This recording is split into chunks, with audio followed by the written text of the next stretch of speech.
Assalamualaikum warahmatullahi wabarakatuh. Perkenalkan, nama saya Arif Fajar Setiawatmojo dengan NPM 602320100004. Saya dari Fakultas Psikologi Universitas Pancasila dengan mata kuliah Kepancasilaan yang didoseni oleh Dr. Silver, Dr. Sony Silver. Oke. Eh,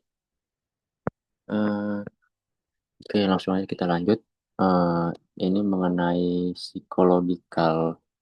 bisnis psychological framework ya.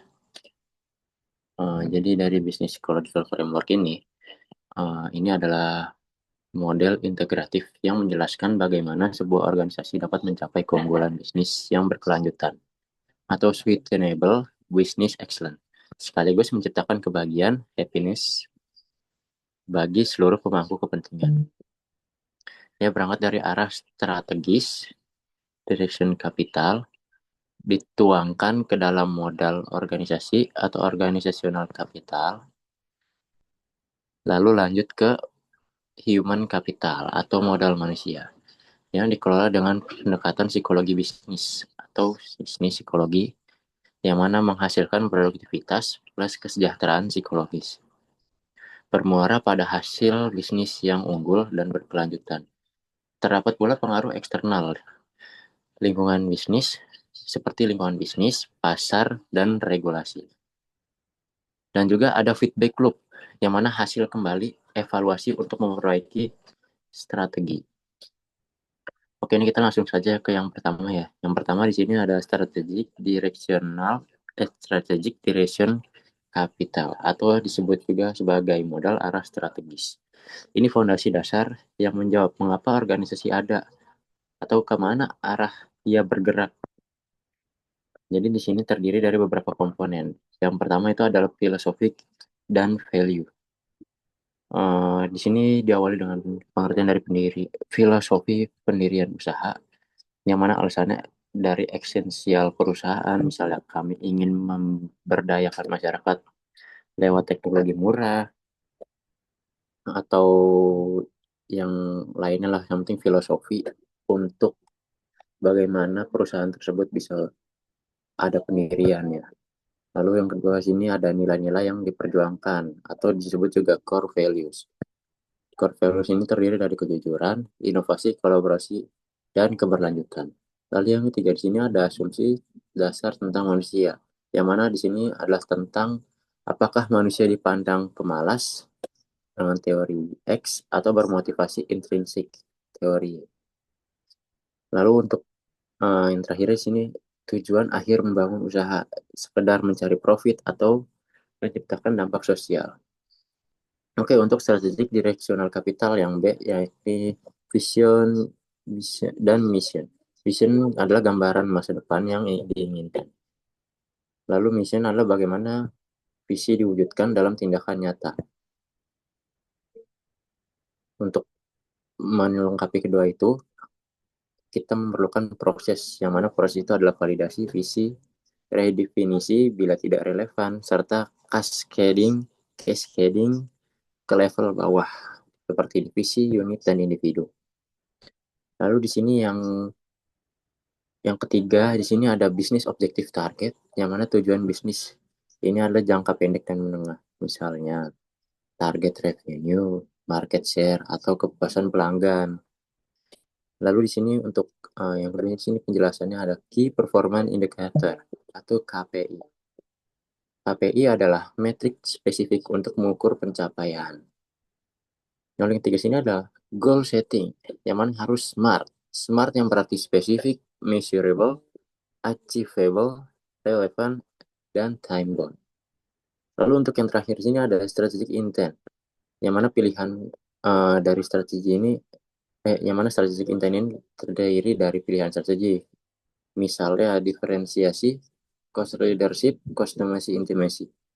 Lalu di sini juga ada business process, sukses model, strategic choice, dan rancangan model bisnis yang mendukung strategi. Lalu di sini ada strategi intent, yang mana tekad jangka panjang, misalnya menjadi pemimpin pasar Asia Tenggara tahun 2030. Oke, langsung kita ke yang dua, yang mana di sini ada organizational capital, yang mana di sini setelah ada arah strategis, perusahaan baru butuh mesin berupa sistem organisasi yang mendukung. Seperti yang pertama di sini ada leadership dan manajemen, yang mana leadership ini terdiri dari pola kepemimpinan yang seperti visioner, transaksional, atau transformasional. Lalu di sini ada manajemen, yang mana manajemen ini terdiri dari perencanaan, perorganisasian, dan pengendalian perusahaan. Oke, untuk penjelasan leader dan manajemen di sini ada yang terakhir ini menciptakan kejelasan tujuan dan komitmen tim. Lalu untuk yang kedua di sini ada organizational culture, yang mana di sini ada bagiannya dari nilai, norma, dan kebiasaan yang berkembang. Misalnya budaya inovasi, kolaborasi, dan birokratis. Budaya yang sehat dapat mempercepat eksekusi strategi. Oke, di sini ada yang ketiga, yang mana infrastruktur dan manajemen teknologi. Di sini terdiri dari sistem fisik dan digital, seperti teknologi informasi, application management, dan sistem HRIS. Lalu di sini menyediakan tools agar pekerjaan lebih efisien. Lalu juga di sini tanpa infrastruktur, strategi hanya jadi wacana saja. Jadi benar harus menggunakan infrastruktur. Lalu untuk yang terakhir di sini ada knowledge and informational management, yang mana bagaimana organisasi mengelola pengetahuan, di mana di situ ada sistem dokumentasi, pembelajaran, dan knowledge share. Tujuannya adalah mengurangi knowledge loss atau pengetahuan yang kurang gitu, atau mungkin miskom dari pengetahuan, dan juga memperkuat inovasi. Lalu di sini ada bagian human capital, di mana modal manusia dalam pengertiannya. Human capital ini fokus pada kualitas individu yang kolektif pada SDM. Terdiri dari 4 komponen utama, yaitu yang pertama adalah individual kompeten. Lalu pengertian dari individual kompeten ini adalah kemampuan personal seperti hard skill, soft skill, dan etika kerja dari masing-masing orang di sana. Misalkan contoh dari hard skill ini, misalkan keahlian akuntansi, seperti ya keahlian akuntansi, jago ngurus-ngurus keuangan dan lain-lain. Lalu di sini juga ada kemampuan coding. Untuk soft skill mungkin di sini ada presentasi dan lain-lain, dan juga ada resiliensi. Lalu untuk yang kedua di sini ada teamship competence, yang mana di sini artinya kemampuan bekerja sama dalam tim. Yang mana ini di sini meliputi komunikasi, kolaborasi, manajemen konflik, dan trust building. Menentukan efektivitas tim lintas departemen. Lalu yang ketiga di sini ada organizational competence, yang mana organizational competence ini adalah kemampuan kolektif organisasi dalam mengantar koordinasi, dalam memanajemen koordinasi antar unit, lalu juga mengurus ke inovasi dan manajemen perubahan. Misalnya kemampuan organisasi merespon krisis atau peluang pasar. Lalu yang terakhir di sini ada social environment competence, yang mana pengertian di sini adalah kompetensi dalam berinteraksi dengan masyarakat dan lingkungan, meliputi CSR, etika bisnis, green business practice.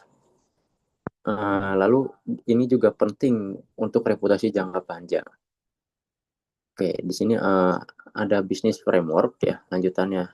Yang mana ini pada model 2019 yang fokus pada keseimbangan dua aspek. Yang seperti yang pertama productivity, output kerja seperti revenue, efisiensi, kualitas layanan. Diukur dengan KPI finansial dan non finansial. Di mana sini produktivitas tinggi hanya bertahan bila didukung oleh well-being. Lalu di sini yang kedua ada psychological well-being, yang mana ini saling berkaitan dengan productivity. Di mana kondisi mental yang sehat akan meningkatkan motivasi dan keterikatan kerja atau engagement. Lalu juga rendahnya stres juga akan semakin tingginya produktivitas. Di sini untuk ukurannya di sini ada dari kepuasan kerja, burnout index, atau turnover rate. Well-being yang tinggi dapat mendorong kreativitas dan loyalitas karyawan. Lalu di sini untuk yang terakhir ada sustainable business excellence and happiness. Yang mana di sini ada beberapa bagian dari ini. Yang pertama ada menghasilkan excellent, yang mana performa jangka panjang, profit dan inovasi dan efisiensi yang cukup baik. Lalu di sini juga bisa menghasilkan happiness bagi karyawan akan merasa puas dan sejahtera. Lalu pelanggan juga jadi loyal dan masyarakat dapat mendapatkan manfaat dari bisnis tersebut.